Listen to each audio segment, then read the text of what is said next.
जय गणेश जी। जय भोलेनाथ। ईश्वर कहते हैं, हे महाभाग, आपने उचित बात कही है। हे ब्रह्मपुत्र, आप विनम्र, गुणी, श्रद्धालु तथा भक्ति संपन्न श्रोता हैं। हे अनग, आपने श्रावण मास के विषय में विनम्रतापूर्वक जो पूछा है उसे तथा जो नहीं भी पूछा है वह सब अत्यंत हर्ष तथा प्रेम के साथ मैं आपको बताऊंगा। द्वेष ना करने वाला सबका प्रिय होता है और आप उसी प्रकार के विनम्र हैं, क्योंकि मैंने आपके अभिमानी पिता ब्रह्मा का 5वां मस्तक काट दिया था, तो भी आप उस द्वेष भाव का त्याग करके मेरी शरण को प्राप्त हुए हैं। अतः हे तात, मैं आपको सब कुछ बताऊंगा। आप एकाग्रचित्त होकर सुनिए। हे योगिन, मनुष्य को चाहिए कि श्रावण मास में नियम पूर्वक नक्त व्रत करे और पूरे महीने भर प्रतिदिन अभिषेक करे।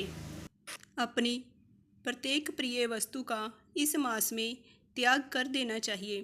पुष्पों, फलों, धान्यों, तुलसी की मंजरी तथा तुलसी दलों और बिल्व पत्रों से शिवजी की लक्ष्य पूजा करनी चाहिए।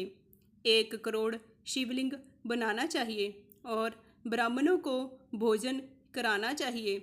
महीने भर धारण, पारण नामक व्रत अथवा उपवास करना चाहिए। मेरे लिए अत्यंत प्रीतिकर पंच अमृत अभिषेक करना चाहिए। इस मास में जो जो शुभ कर्म किया जाता है वह अनंत फल देने वाला होता है। हे मुने, इस माह में भूमि पर सोएं, ब्रह्मचारी रहें और सत्य वचन बोलें। इस मास को बिना व्रत के कभी व्यतीत नहीं करना चाहिए। फलाहार तथा हविष्य अन्न ग्रहण करना चाहिए। पत्ते पर भोजन करना चाहिए। व्रत करने वाले को चाहिए कि शाक का पूर्ण रूप से परित्याग कर दे। हे मुनिश्रेष्ठ, भक्ति युक्त होकर मनुष्य को किसी न किसी व्रत को अवश्य ही करना चाहिए। सदाचार परायण, भूमि पर शयन करने वाला, प्रातः स्नान करने वाला और जितेंद्रिय पुरुष होकर मनुष्य को एकाग्र किए गए मन से प्रतिदिन मेरी पूजा करनी चाहिए।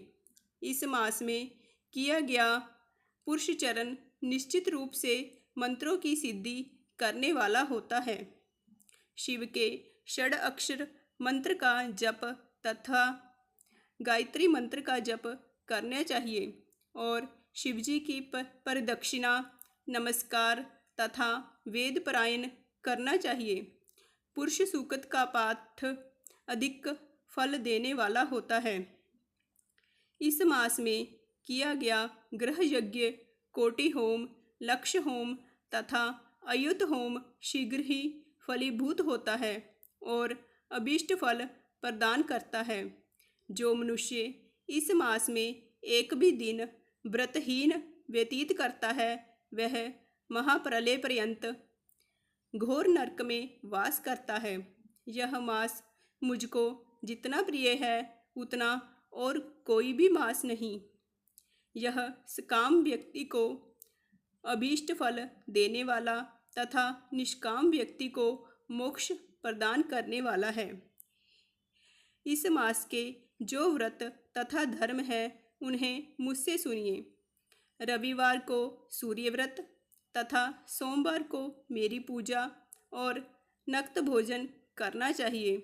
श्रावण के प्रथम सोमवार से आरंभ करके 3.5 महीने का रोटक नामक व्रत किया जाता है। वह सभी वांछित फल प्रदान करने वाला है। मंगलवार को मंगला गौरी का व्रत, बुध बृहस्पति के दिन बुध और बृहस्पति का व्रत, शुक्रवार को जीवंतिका का व्रत और शनिवार को हनुमान तथा नरसिंह का व्रत करना बताया गया है। हे मुने, अब तिथियों में किए जाने वाले व्रतों का श्रवण करें। श्रावण के शुक्ल पक्ष की द्वितीया तिथि को औदुंबर नामक व्रत होता है। श्रावण के शुक्ल पक्ष की तृतीया तिथि को गौरी व्रत होता है। इसी प्रकार शुक्ल पक्ष की चतुर्थी तिथि को दुर्वा गणपति व्रत होता है। हे मुने, उसी चतुर्थी का दूसरा नाम विनायकी चतुर्थी भी है। शुक्ल पक्ष में पंचमी तिथि नागों के पूजन के लिए प्रशस्त होती है। हे मुनिश्रेष्ठ, इस पंचमी को रौरव कल्प आदि नाम से जानिए। षष्ठी तिथि को सुपोदन व्रत और सप्तमी तिथि को शीतला व्रत होता है। अष्टमी अथवा चतुर्दशी तिथि को देवी का पवित्र आरोपण होता है। शुक्ल तथा कृष्ण की दोनों नवमी तिथियों को नक्त व्रत करना बताया गया है। शुक्ल पक्ष की दशमी तिथि को आशा नामक व्रत होता है। इस मास में दोनों पक्षों में दोनों एकादशी तिथियों को इस व्रत की कुछ और विशेषता मानी गई है। श्रावण मास के शुक्ल पक्ष की द्वादशी तिथि को श्री विष्णु का पवित्र आरोपण व्रत बताया गया है। इस द्वादशी तिथि में भगवान श्रीधर की पूजा करके मनुष्य परम गति को प्राप्त करता है। उत्सर्जन, उपाकर्म, सभाद्वीप, सभा में उपाकर्म, इसके बाद रक्षाबंधन, पुनः श्रवणाकर्म, सर्पबलि और हैग्रीव का अवतार, ये 7 कर्म पूर्णमासी तिथि को करने हेतु बताए गए हैं। श्रावण मास के कृष्ण पक्ष में संकष्ट चतुर्थी व्रत कहा गया है और श्रावण मास के कृष्ण पक्ष की पंचमी तिथि के दिन मानव कल्प आदि नामक व्रत को जानना चाहिए। हे द्विज उत्तम, कृष्ण पक्ष की अष्टमी तिथि को श्री कृष्ण जी का पूर्ण अवतार हुआ। इस दिन उनका अवतार हुआ, अतः महान उत्सव के साथ इस दिन व्रत करना चाहिए। हे मुनिश्रेष्ठ, इस अष्टमी को मन्नव आदि तिथि जानना चाहिए। श्रावण मास की अमावस्या तिथि को पिठोरा व्रत कहा जाता है। इस तिथि में कुशों का ग्रहण और वृषभों का पूजन किया जाता है। इस मास में शुक्ल पक्ष की प्रतिपदा तिथि से लेकर सब तिथियों के पृथक पृथक देवता हैं।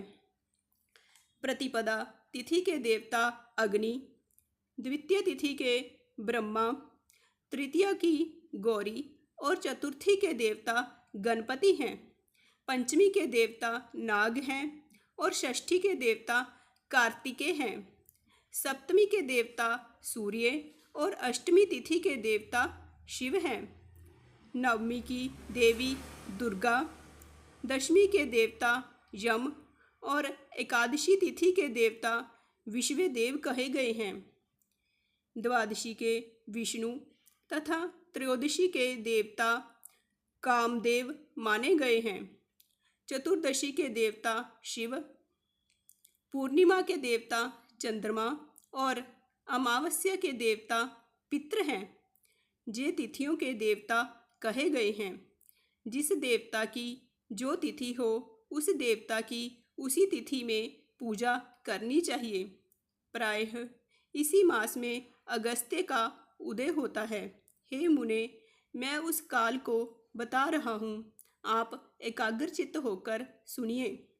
सूर्य के सिंह राशि में प्रवेश करने के बाद से दिन से जब 12:40 घड़ी व्यतीत हो जाती है, तब अगस्त्य का उदय होता है। उसके 7 दिन पूर्व से अगस्त्य को अर्घ्य प्रदान करना चाहिए।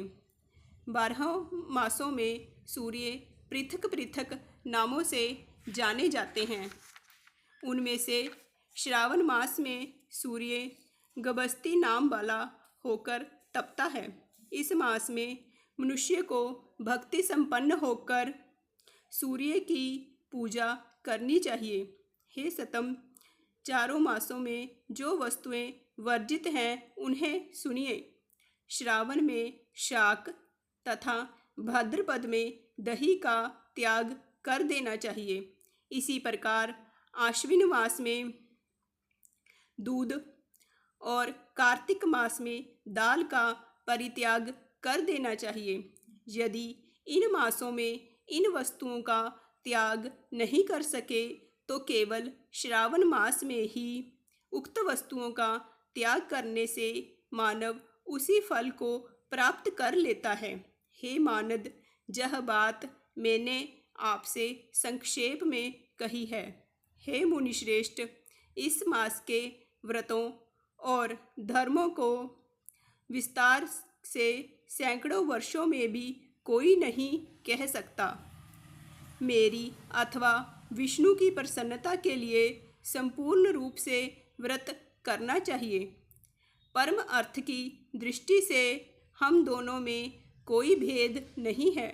जो लोग भेद करते हैं वह नरकगामी होते हैं। अतः हे सनत कुमार, आप श्रावण मास में धर्म का आचरण कीजिए। इस तरह से श्रावण मास महात्म्य अध्याय 2 संपूर्ण हुआ। मैं भगवान से इसमें हुई गलतियों के लिए क्षमा मांगती हूँ। जय श्री कृष्ण, जय भोलेनाथ, जय भगवान।